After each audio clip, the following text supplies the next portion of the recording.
મિત્રો, તમે જાણો છો આપણા દેશનું નામ ભારત કેમ પડ્યું? રાજા દુષ્યંત અને સ્વર્ગની અપ્સરાની પુત્રી શકુંતલાના પુત્ર હતા ભરત. તો ચાલો મિત્રો, આજે આપણે જાણીએ તેની દિવ્ય અને પૌરાણિક કથા. મહાકવિ કાલિદાસે વસંતને ઋતુરાજ વસંત કહ્યો છે. ઋતુઓની રાણી વર્ષા છે, તો ઋતુઓનો રાજા વસંત છે. વસંત સ્વર્ગના દેવ કામદેવનો સખા છે. મહાકવિ કાલિદાસે કુમાર સંભવમમાં અને અભિજ્ઞાન શકુંતલમમાં વસંતનું હૃદયગમ્ય વર્ણન કર્યું છે. મહાકવિ કાલિદાસ રચિત અભિજ્ઞાન શકુંતલમની કથા કંઈક આવી છે. મહર્ષિ વિશ્વામિત્ર એકવાર તપ કરવા બેઠા. સ્વર્ગના દેવોના દેવ ઇન્દ્ર રાજા ગભરાયા. વિશ્વામિત્રના તપનો ભંગ કરાવવા ઇન્દ્ર રાજાએ સ્વર્ગની અત્યંત સ્વરૂપવાન અપ્સરા મેનકાને મોકલી. ઇન્દ્રને ડર હતો કે મહર્ષિ વિશ્વામિત્ર કદાચ તેનું ઇન્દ્રાસન છીનવી લેશે. મેનકાએ પૃથ્વી પર આવી મહર્ષિ વિશ્વામિત્રને તપોભંગ કરાવ્યો. વિશ્વામિત્ર મેનકા તરફ આકર્ષાયા. વિશ્વામિત્રથી મેનકાએ એક સુંદર કન્યાને જન્મ આપ્યો. એનું નામ હતું શકુંતલા. પુત્રીને જન્મ આપી તેને વનમાં જ મૂકી મેનકા સ્વર્ગમાં પાછી જતી રહી. જ્યારે વિશ્વામિત્ર પણ તપ કરવા અન્યત્ર ચાલ્યા ગયા. એ દરમિયાન નજીકમાં જ એક આશ્રમ ધરાવતા કણવ ઋષિએ નાનકડી બાળકીને જોઈ. તેઓ એ બાળકીને પોતાના આશ્રમમાં લઈ ગયા. શકુંતલા હવે કણવ ઋષિના આશ્રમમાં જ રહી મોટી થવા લાગી.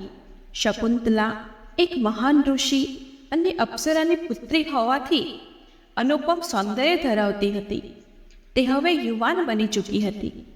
એક દિવસ હસ્તિનાપુરના રાજા દુષ્યંત મૃગ્યા કરવા નીકળ્યા હતા અને વનમાં તેમણે શકુંતલાને જોઈ. તેમને શકુંતલા પ્રત્યે આકર્ષણ થયું. બંને વચ્ચે પ્રણયના અંકુરો ફૂટ્યા. શકુંતલાએ પ્રણયનો કર્યો. એ વખતે મહર્ષિ કર્ણ સોમતીર્થ ગયેલા હતા. રાજા દુષ્યંત આશ્રમવાસીઓની સંમતિથી આશ્રમમાં જ રોકાઈ ગયા. શકુંતલાએ કમળપત્ર પર રાજા દુષ્યંતને પ્રેમપત્ર લખ્યો. રાજાએ ગાંધર્વ વિવાહનો પ્રસ્તાવ મૂક્યો. સખીઓએ અનુમોદન આપ્યું. અંતઃપુરમાં રાજા દુષ્યંત અને શકુંતલાનું મિલન થયું. થોડા દિવસમાં જ રાજા દુષ્યંત શકુંતલાને એક વીંટી આપતા કહ્યું કે આ વીંટી પહેરીને આવજે, એટલે હું તને ઓળખી જઈશ. એમ કહી તેઓ જતા રહ્યા. એક દિવસ દુર્વાસા ઋષિ કણવ ઋષિના આશ્રમમાં આવી પહોંચ્યા. એ વખતે શકુંતલા ઉપવનમાં પુષ્પો વેડતી હતી. વળી તે રાજા દુષ્યંતની યાદમાં ખોવાયેલી હતી. તે દુર્વાસા ઋષિનો સત્કાર કરવાનો ભૂલી ગઈ હતી. દુર્વાસા ઋષિએ તેને શાપ આપ્યો, તો જેની યાદમાં મગ્ન છે તે જ તને ભૂલી જશે. ક્રોધે ભરાયેલા દુર્વાસા ઋષિ ચાલ્યા ગયા. શકુંતલાની સખીઓએ દુર્વાસા ઋષિને રોકતા શાપ પાછો ખેંચી લેવા વિનવણી કરી.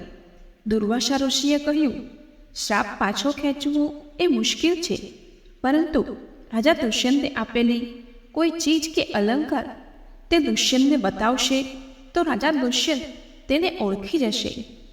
શકુંતલા હવે ગર્ભવતી બની. સોમતીર્થ ગયેલા કણવ ઋષિ પાછા આવી ગયા હતા. તેઓ વીતેલી તમામ ઘટના જાણી ચૂક્યા હતા. તેમણે સગર્ભા બનેલી શકુંતલાને પતિગૃહે મોકલવા તૈયારીઓ કરી. એ શિષ્યો સાથે શકુંતલાને હસ્તિનાપુર મોકલવામાં આવી, પરંતુ દુર્વાસા ઋષિના શ્રાપને કારણે રાજા દુષ્યંત શકુંતલાને ઓળખી શક્યા નહીં. શકુંતલાને રાજા દુષ્યંતે ભેટ આપેલી વીંટી યાદ આવી ગઈ. એણે જોયું તો વીંટી ગુમ હતી. શક્રઘાટ પર સમતીર્થના જળને વંદન કરતા રાજા દુષ્યંતે આપેલી વીંટી સરકીને જળમાં પડી ગઈ હતી. રાજા દુષ્યંતે સગર્ભ શકુંતલાને સ્વીકારવાની ના પાડી. શિષ્યો પણ શકુંતલાને રાજાના દરબારમાં જ મૂકી જતા રહ્યા. ત્યારબાદ રાજાના પુરોહિતોએ રાજા દુષ્યંતને સલાહ આપી વનકન્યા શકુંતલા ગર્ભવતી છે, તેથી તેને સંતાન જન્મે ત્યાં સુધી અન્ય મહેલમાં રાખવી. રાજા દુષ્યંતને વરદાન હતું કે તેની પત્નીને ચક્રવર્તી લક્ષણવાળો પુત્ર જન્મશે. રાજા દુષ્યંતે રાજપુરોહિતની વાત માન્ય રાખી સગર્ભ શકુંતલાને એક અન્ય મહેલમાં મોકલી દેવાઈ. પરંતુ રાજપુરોહિત શકુંતલાને એના માટે ફળવાયેલા અલગ મહેલમાં લઈ જઈ રહ્યા હતા. ત્યાં જ એક દિવ્ય જ્યોતિ શકુંતલાને ઉપાડી લઈ ગઈ. એ પછી બન્યું એવું કે હસ્તિનાપુરમાં એક ચોર પકડાયો. હકીકતમાં તે એક માછીમાર હતો. વાત એમ હતી કે તે માછીમાર રાજધાનીના ઝવેર બજારમાં રાજાની મુદ્રાવાળી વીંટી વેચવા આવ્યો હતો. રાજાના રક્ષકોએ એ વીંટી પર રાજાની મુદ્રા જોઈ તેને પકડી લીધો. માછીમારને સ્પષ્ટતા કરી, હું ચોર નથી, પરંતુ માછીમાર છું. રામતીર્થના જળમાં મેં એક માછલી પકડી હતી. તેને ચીરતા તેના પેટમાંથી આ વીંટી મળી હતી. રાજરક્ષકોએ માછીમારને રાજમુદ્રાવાળી વીંટી સાથે રાજા દુષ્યંતના દરબારમાં લઈ આવ્યા. વીંટી જોતા જ રાજા દુષ્યંતને યાદ આવી ગયું કે કણવ ઋષિના આશ્રમમાં ગાંધર્વ વિવાહ બાદ આ વીંટી મેં શકુંતલાને આપી હતી. રાજા દુષ્યંતની આંખોમાં જળ ઉભરાયું. માછીમારને ઇનામ આપી મુક્ત કરાયો. શકુંતલા સમતીર્થના જળને બંધન કરી રહી હતી ત્યારે જ તેની આંગળી પરથી વીંટી જળમાં સરકી પડી હતી, જેને એક માછલી ગળી ગઈ હતી. અને એ જ વીંટી આજે રાજા દુષ્યંત સમક્ષ હતી. પરંતુ શકુંતલાને કોઈ દિવ્ય જ્યોતિ ઉપાડી ગઈ હતી. રાજા દુષ્યંત દુઃખી થઈ ગયા. કેટલાક સમય બાદ રાજા દુષ્યંતને મારીચ ઋષિના આશ્રમ તરફ જવાનું થયું. રસ્તામાં રાજા દુષ્યંતે એક નાના બાળકને બાળ સિંહ સાથે રમતો જોયો. રાજા વિસ્મય પામ્યા. એણે જોયું તો નાનકડો બાળક સિંહના બચ્ચાની પીઠ થાબડી કહી રહ્યો હતો, સિંહ, ઉગાડ તારું મોઢું, મારે તારા દાંત ગણવા છે. બાળકની હિંમત જોઈ રાજા દુષ્યંત સ્તબ્ધ થઈ ગયા. એમણે અન્ય આશ્રમવાસીઓને પૂછ્યું, આ બાળક કોણ છે? આશ્રમવાસીઓએ કહ્યું, તેનું નામ સર્વદમન છે. રાજાએ પૂછ્યું, આ બાળકના પિતા કોણ છે? આશ્રમવાસીઓએ કહ્યું, પત્નીનો ત્યાગ કરનારનું નામ કોણ ને?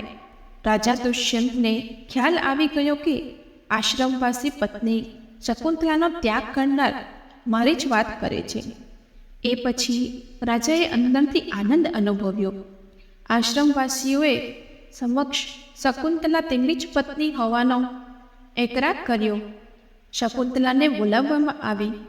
રાજા દુષ્યંત અને શકુંતલાએ એકબીજાને જોયા. એ વખતે નાનકડા બાળક સર્વદમને માતા શકુંતલાને પૂછ્યું, માં આ કોણ છે? ત્યારે શકુંતલાએ, એ તારા પિતા છે એમ કહેવાના બદલે એટલું જ કહ્યું, તારા ભાગ્યને પૂછ બેટા. એટલું બોલતા શકુંતલા રડી પડી. શકુંતલાની આ વેદના રાજા દુષ્યંતના હૃદયને સ્પર્શી ગઈ. છેવટે રાજા દુષ્યંત શકુંતલા અને પુત્રને લઈ ઋષિ મારીચ પાસે ગયા. ઋષિએ અદિતિને રાજા દુષ્યંતની ઓળખ કરાવી. ઋષિ મારીચ અને અદિતિએ રાજાને આશીર્વાદ આપ્યા. રાજા દુષ્યંતે ઋષિને પૂછ્યું, હું શકુંતલાને કેમ ભૂલી ગયો? ઋષિ મારીચે કહ્યું, એ દુર્વાસા ઋષિનો શ્રાપ હતો. દુર્વાસા કણવ ઋષિના આશ્રમમાં પ્રવેશ્યા ત્યારે શકુંતલા તમારી યાદમાં મગ્ન હતી. એ કારણે દુર્વાસા ઋષિએ શ્રાપ આપ્યો હતો. શકુંતલા હજુ દુઃખી હતી. તેનું મન હજુ ઉદ્વેગ હતું. ઋષિ મારીચે શકુંતલાને રાજા દુષ્યંત પ્રત્યે રોષ ના કરવા સમજાવી. શકુંતલાએ ઋષિ મારીચની વાત અને શ્રાપના સત્યને સ્વીકાર કર્યો. પરંતુ હવે બધું બરાબર હતું. શકુંતલાના પાલક પિતા ઋષિ કરદબને પણ રાજા દુષ્યંત અને શકુંતલાના પુનઃમિલનના સમાચાર આપવામાં આવ્યા. ઇન્દ્રના રથમાં બેસીને રાજા દુષ્યંત, શકુંતલા અને પુત્ર સર્વદમન તેના રાજ્ય તરફ જવા રવાના થયા. અને રાજકુમાર સર્વદમન હવે મોટો થયો.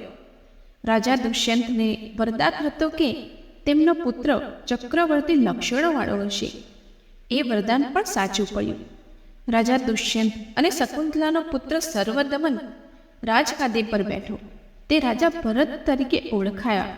તેઓ મહાચક્રવર્તી રાજા બન્યા અને તેમના નામ પરથી જ આ દેશનું નામ ભારત પડ્યું. જય શ્રી કૃષ્ણ. આવી જ ધાર્મિક, આધ્યાત્મિક તેમજ પૌરાણિક વાતો સાંભળવા માટે અમારી ચેનલને લાઈક, શેર અને સબસ્ક્રાઈબ કરો. Thank you.